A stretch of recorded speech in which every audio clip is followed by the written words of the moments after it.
যুবকের অস্বাভাবিক মৃত্যু, ময়নাতদন্ত না করেই মৃতদেহ দাহ করার চেষ্টা, শ্মশান থেকে মৃতদেহ উদ্ধার করল পুলিশ।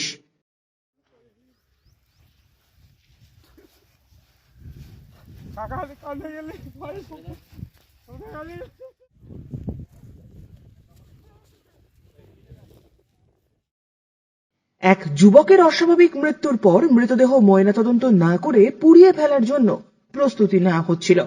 গোপন সূত্রে খবর পেয়ে জয়পুর থানার পুলিশ মৃতদেহ দাহ করার আগেই শ্মশানে হাজির হয়ে মৃতদেহ উদ্ধার করে ময়নাতদন্তে পাঠায়। ঘটনা বাঁকুড়ার জয়পুর থানার বাঁশি চণ্ডীপুর গ্রামের।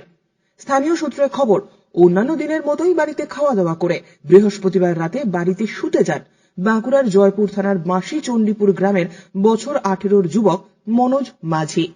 সকালে পরিবারের লোকজন দেখেন বাড়ির মধ্যেই গলায় ফাঁস লাগানো অবস্থায় মনোজের দেহ ঝুলছে। আত্মহত্যা করেছে সে, দাবি করে পরিবার এবং গ্রামের লোকজন।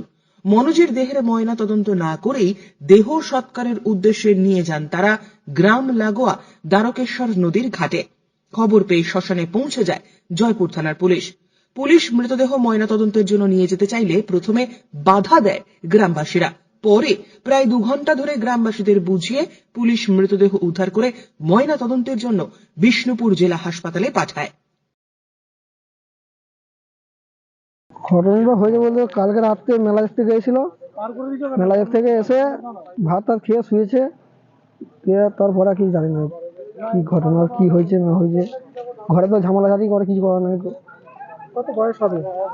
18-19 বছর হবে। মরেছে মানে গলায় রইলে বলে ওইটা আবার কি বলবো। আপনার কে হয়? আমার ভাই হয়। কোনো পারিবারিক অশান্তির জেরে কি ঘটনাটা ঘটে? পুলিশ এসেছিল, অনেকক্ষণ তো দাঁড়িয়ে ছিল পোস্টমর্টমে নিয়ে যেতে, কি আমাদের ইচ্ছা থাকে না? ওদের তো খুব ইচ্ছা থাকে না গো, জবরদস্তি করে নিয়ে গেল। আর কি বলবো, পুলিশ ওদের যেটা নিয়ম বলে যাইছে ওরা নিয়মের মতো কাজ করবা। তোমরা কি শ্মশানে নিয়ে চলে এসেছিলে? তোমরা কি শ্মশানে নিয়ে চলে এসেছিলে? আমরা শ্মশানকে নিয়ে চলে আসছিলাম। প্রশাসন এসে বাধা দিয়েছে।